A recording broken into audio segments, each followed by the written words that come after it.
Welcome to District 30 Toastmasters Member Spotlight. Every month, we spotlight one or two members who are from different backgrounds with different public speaking professional levels. However, what they share in common is that they all benefited from the Toastmasters program. And they are passionate about improving their presentation, public speaking skills. And they want to share their Toastmasters journey with others.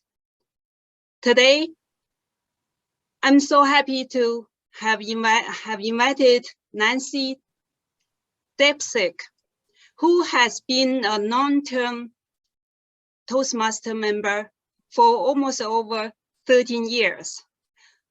So let's welcome Nancy. Nancy, welcome to our Member Spotlight. Thank you so much. I am totally honored to be here with you tonight. Thank you. So tell us a little bit about you. Since you have been in Toastmaster for 13 years, I'm sure there are a lot we can learn from you. Oh gosh, Toastmasters has been obviously a very important part of my life. Otherwise, I wouldn't have been or stayed in it for 13 years. I don't know, would you like to hear about how I got involved in it, how I first heard about Toastmasters? Oh, yes, yeah. Okay, I believe in the rule of 3, that if something comes back to you 3 times, you need to stop and take notice. You may not act on it, but at least pay attention. So back in 2009, 3 different people, totally unrelated to each other, mentioned the word Toastmasters. I had no idea what it was. So I actually went home and I Googled it. Group of people, you give speeches, you get evaluated. I had no desire to give speeches. I had no intention to give speeches. But my rule of 3 haunted me. So I found a club that was close to my home. I worked retail at the time, so I had crazy hours. I found one that would work with my hours, like you Toastmasters. Yeah. And from the minute I walked in the door, I knew that this was a special group. They were very welcoming, very supportive, and I loved being there. Now, 2008, sometimes it's hard for us to remember, but that was a big recession. Yeah. And I had gone through a lot of challenges. I was actually a real estate developer at a time when everything was falling. So I lost everything. I did. I lost my savings. I lost my home. I lost my business. Very, very confusing time. But when I walked into that Toastmasters meeting, everybody accepted me. Nobody judged me, and everybody encouraged me to do contests and do speeches, and they applauded for me, and it really changed my life. I totally agree. I think being in the safest environment to improve yourself and to share what you want to share is a great advantage that we have at Toastmasters.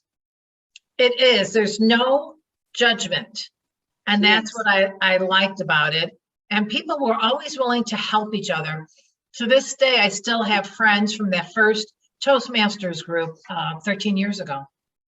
Yes, friendship is another benefit, the add-on that we get from Toastmasters. I totally agree.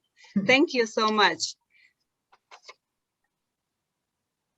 So what aspects of Toastmasters surprised you after joining?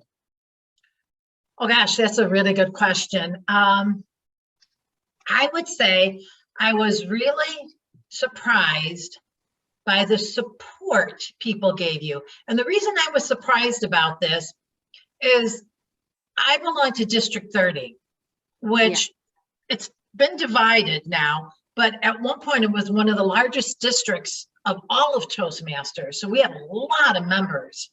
Yeah. And people I was competing against for the international speech contest, competing against them would help me with my speech. They would, Yeah. we would go and support each other. We would go to watch each other and the different contests, evaluate each other, help each other, and then meet and compete against each other at the next contest. And no one ever hesitated with their time. They were not selfish with their suggestions. And that just really amazed me. I agree. I have myself have been in contests several times. And actually during the contest and after the contest, I got to know the competitors. In the end, now we are all fellow members and we are trying to help each other. I love that part. Thank you. Yes. Tell us about a time when you utilized something you gained from Toastmaster in your professional or personal life. I know now you are a professional speaker. I'm sure you have a lot to say. Yes, I would not be in the profession I am now if it wasn't for Toastmasters. Because like I said, I was in retail. I had lost everything. I was trying to build back my life, trying to figure out where I was going to be going next. And one of my club members enrolled me in one of the contests. And as you know, within Toastmasters, if you win a contest, you go to a different venue, you're in front of a different audience, and you begin to build those speaking skills. Now, I was in a series of contests. Well, one day I was walking through the park, Lincoln Park in Chicago, and my phone rang, and somebody said, I saw you at the contest. I'd love for you to come speak to my group. What do you charge? Oh, wow. I know. I had no idea that you could actually get paid for this. So I stumbled a little bit and I said to her, $100? And she said, that I can afford. So my first speaking gig was at Riverside Library for $100. And then when my income tax, that was like the floodgates open then. So when I got an income tax return, I split it in half. And half I hired a speaking coach. Okay. And the other half I joined, it's NSA, National Speakers Association. I joined their, it's like a class they give. Back then they called it Speaker U. I don't know what they call it now, but they teach you how to make speaking into a business. And that was the beginning of my journey as a professional speaker. And I've been doing that now for about 10 years. Wow. So obviously your career, your life changed really because of Toastmaster. Yes. I would have never been a professional speaker if it wasn't for Toastmasters, because I really didn't even know that was a profession. I had no idea. And once you set a goal or you become clear on what you want, it's like all these other doors start to open up. So all of a sudden, you know, these opportunities were always there. I just didn't see them because I wasn't going down that path. So once I chose my path as a professional speaker, suddenly I started to meet other professional speakers, and I became part of their mastermind group. And then I joined a professional speakers group, Windy City, which is the club I belong to now. And you start meeting people and surrounding yourself with people who have similar goals, and that helps you to grow even more. Yeah, I agree.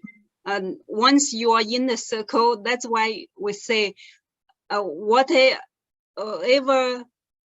goal you have, you need to be surrounded by those people who close to your goal. Yeah, yes. That's a good, very good example. And be careful of that also, just like you were saying about surrounding yourself with people who will help you reach your goal. Because when I started my own business in speaking, I was 62 years old. And a lot of people said, you're too old. Nobody's going to hire you. Nobody's going to pay you. And that you start to believe that after a while. So you have to be careful who you surround yourself with. I had to be sure to surround myself with people who were encouraging me and teaching me how to move forward with that goal.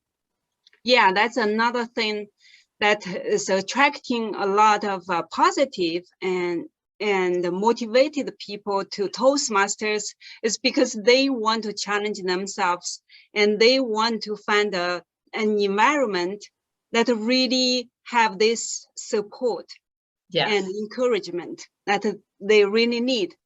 Honestly, I personally have experience, not the most closest, not the closest people who can understand you, who will support you,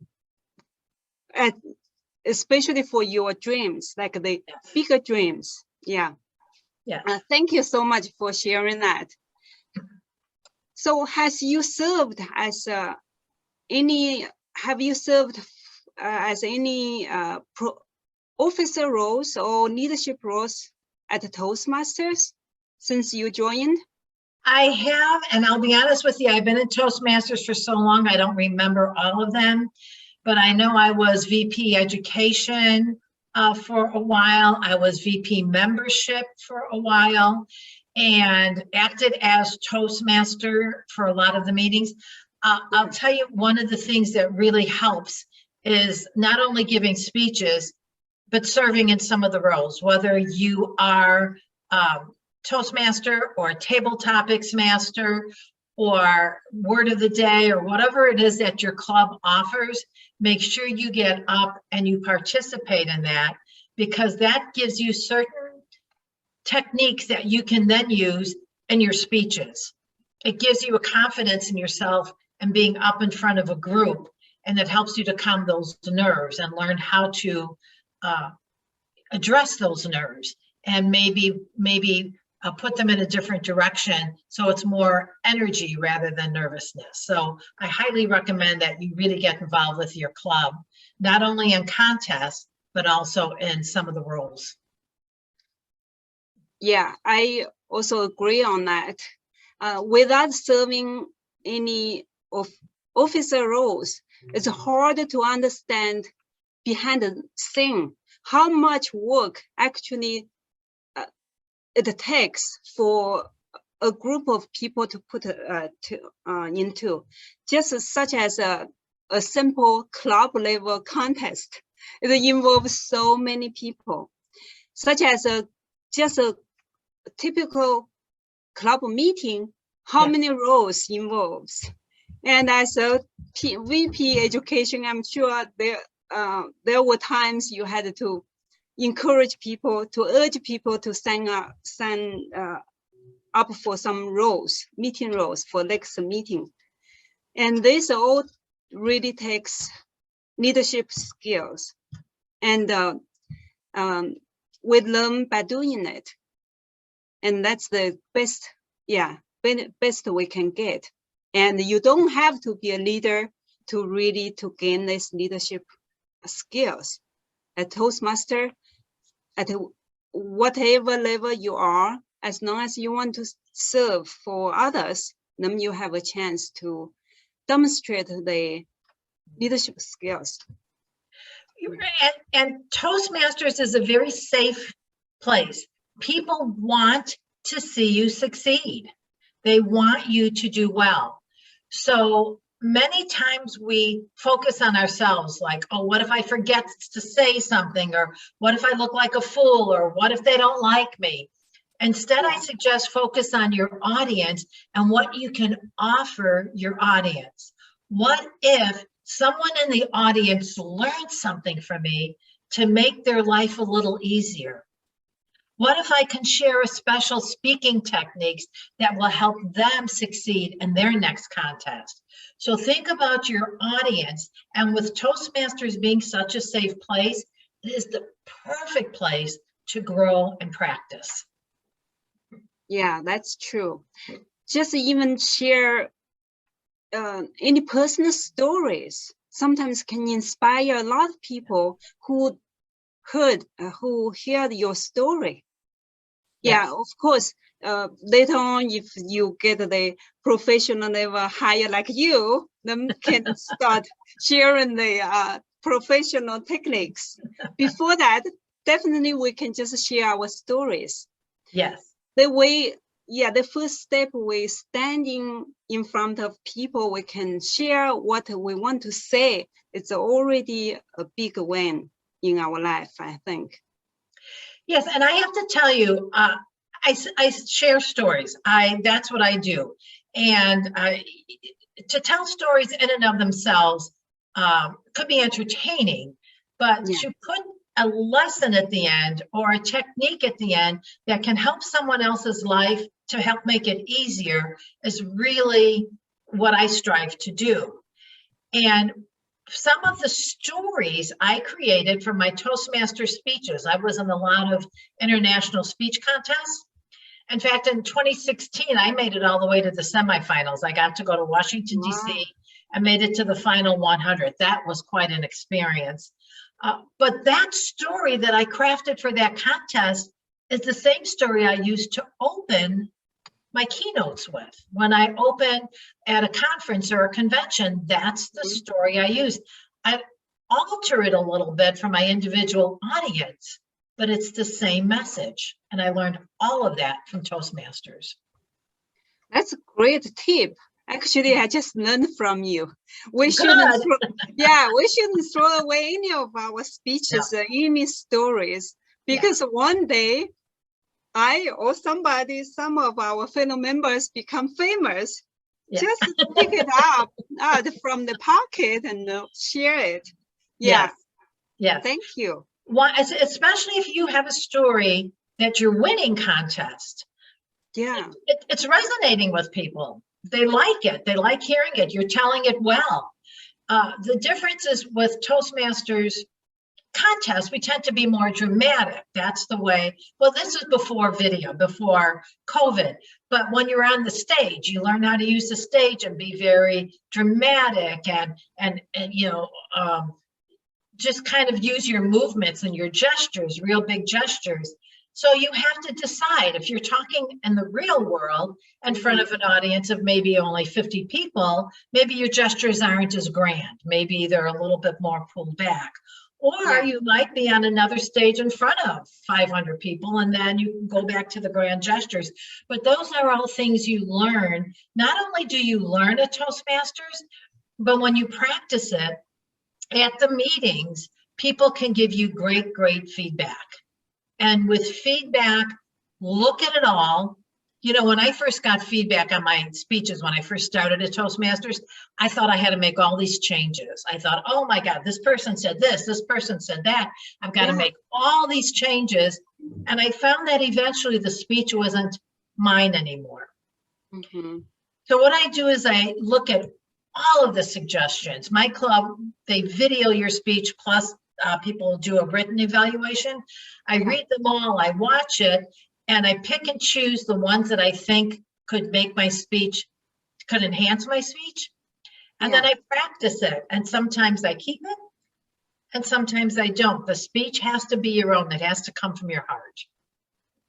So there's another question I want to ask you. When you give keynote speeches, do you memorize all your speeches, or you only use outline? No. My theory is don't memorize, internalize. Now you have to remember a contest speech. Yeah. The longest one is 7 minutes. When you're doing an opening keynote, the shortest one is probably 45 minutes. It could go an hour. I've done some for an hour and 15. Yeah. If you try to memorize all that and you forget one little piece of it, your mind goes blank. It goes blank. And talk about feeling nervous. Talk about putting pressure on yourself, trying to memorize a 45-minute speech. Audiences love a conversation. They want to feel that you are real and that you are talking to them and that you have not memorized your speech. So one of the tricks we've learned, you may already know this, is you think about someone specific that you want to give the speech to. Someone specific that maybe a mother, a father, a child, a coworker, a friend, and you picture that one person and you pretend like you are sitting across the table from them, having a cup of coffee, giving them this message. And think about the message. What do you want your audience to know, do, or feel at the end of your talk? And if you stay focused on that, then your message gets across. Mm-hmm. Yeah. You may not use the same words each time, but the message is the same that you want your audience to walk away with. So what do you want your audience to know, do, or feel at the end of your talk? Summarize that in 10 words or less if you can. Helps you stay focused. And then, then go ahead and internalize your message, know what you want your audience to know, do, or feel, and then deliver that message without memorizing it. That's my opinion. That's a great tip. And obviously, as a speaker, probably the audience is the most important aspect. So just give whatever the audience needs. Yes. Yes. Yes, because your audience is there to listen to you. They're investing their time. And in a lot of cases, especially today, you might be like their third, fourth, or fifth Zoom call or talk or class or whatever it is. And if you're thinking about them and what they need and what can make their life easier, that will come across. Something I also do, I live in Madison, Wisconsin now, and I teach classes at Madison College. And those classes are on communication or presentation skills. And the class is 3.5 hours. Oh, wow. Yeah, you can't memorize that. No. And nobody wants to just sit for 3.5 hours. Again, it's, they've already been through maybe 3 other Zoom calls that day. So think about your audience and what are they interested in? What's their pain point? What's their challenge they're facing that you can offer them some sort of a tip to make their life easier? Yes, that's great. So do you have any special notes or messages you want to share with the people who are actually interested in public speaking, but they were not sure about Toastmasters? Oh gosh, not sure about Toastmasters. Yes. Yeah, there are many people, who are very interested in public speaking, and they are willing to spend hundreds of dollars in other programs, but they are not sure about Toastmasters. Like anything, you have to try it. Yeah. When I moved to Madison, I wanted to go to a club here close to me. Yeah. I went to about 7 different clubs, and you should never go to a club just once. I have a rule of 3, as I said earlier, and I'll go to the same club 3 times because different people show up. There's a different energy. There's the different way they help each other. So I would try the clubs 3 different times, and then I would try another one. Well, I found that the club I belong to, the one I belong to now, is called Windy City Professional Speakers. Yeah, in Chicago. In Chicago, Oak Brook, Illinois. Yeah. You either have to be a professional speaker or aspiring to be one, and you have to audition. Yeah. I might be one of the few clubs, I have been to one of your club meetings. They're different, aren't they? So inspired. Yeah, so different. Everyone was so professional, well prepared, well spoken, and all of you guys were already professional speakers whose career is in this field already. Yeah. So when I moved to Madison, of course, I didn't want to drive 3 hours one way to Oak Brook. So I tried all these clubs in Madison. I did not find a good fit for me. So 7 years later, after living in Madison for 7 years, I go to, well, now it's all virtual, but I drive to Oak Brook to all the meetings because that was a good fit for me. So if you are not sure about Toastmasters, and it doesn't even have to be about being a professional speaker. It could be you just got a promotion and you have to give meetings to your team and you don't know how to keep your team engaged. It could be you want to go in front of a board and you have to give a presentation in front of the board for your company, and you want to be sure that you're spot on for them. It could be a number of reasons. Yes. But look at different clubs. I guarantee you Toastmasters can help you. You just have to find the right club. So try different clubs, try them several times each to see the energy. And if it's not the right club for you, try the next one. I guarantee you Toastmasters will help you. Yeah, thank you so much for the message for the folks who are still considering and still just a 1 foot in Toastmaster, just need to take the second foot in to try it out. Yes. I remember when I went to my first Toastmasters meeting, it was January, it was 2009 in Chicago. Yeah. And it was down one of the side streets. It was right around Belmont and Sheffield, but you had to walk down this side street to get to a school. And I knew nobody. And I'm walking down the street and it's below zero. It's freezing. I'm walking down this dark street by myself and I don't need this. I'm not going to be a speaker at that time.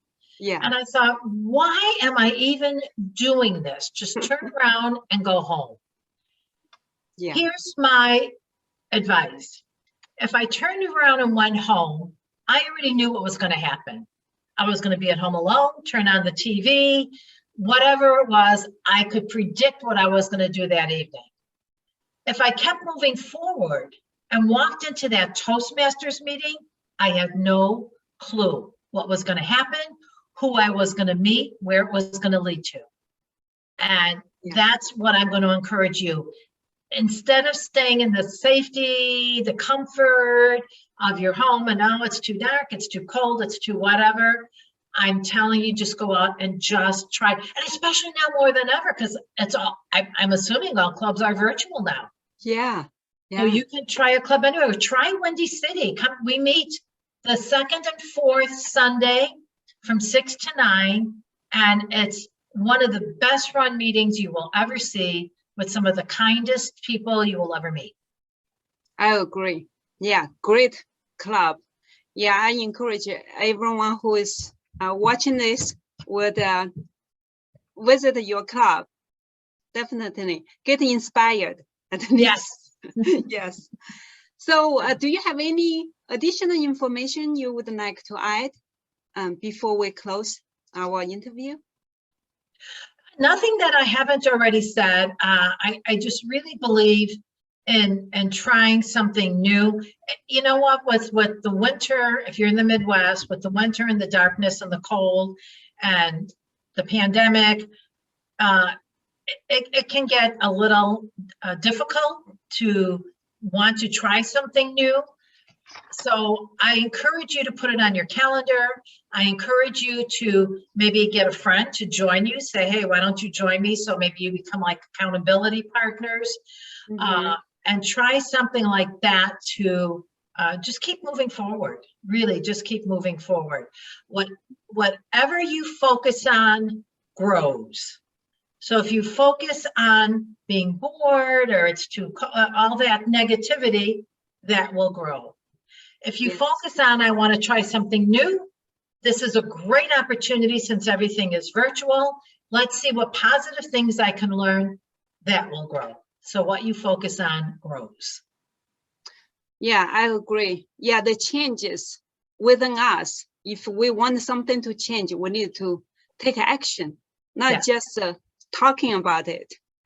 Many of us started the Toastmasters without a goal in public speaking. Sometimes we may just want to build our confidence. Sometimes we just want to be better at communication. So this is the platform that we can improve in all aspects in our lives, personal level and professional level.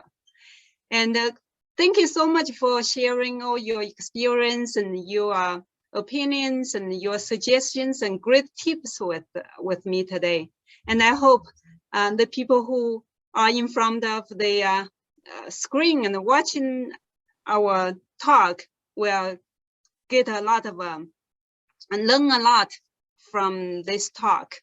And I encourage all the people to visit Windy City, which is the club that Nancy Depcik belongs to, and also welcome to visit many other clubs at District 30 Toastmasters.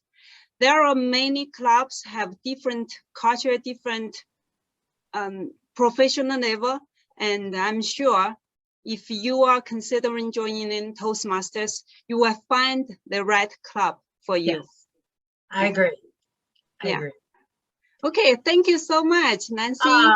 Gosh, thank you so much for allowing me to talk about Toastmasters. It is so dear to my heart. Thank you so much. You're welcome. Have a good night. Good night, bye-bye. Bye.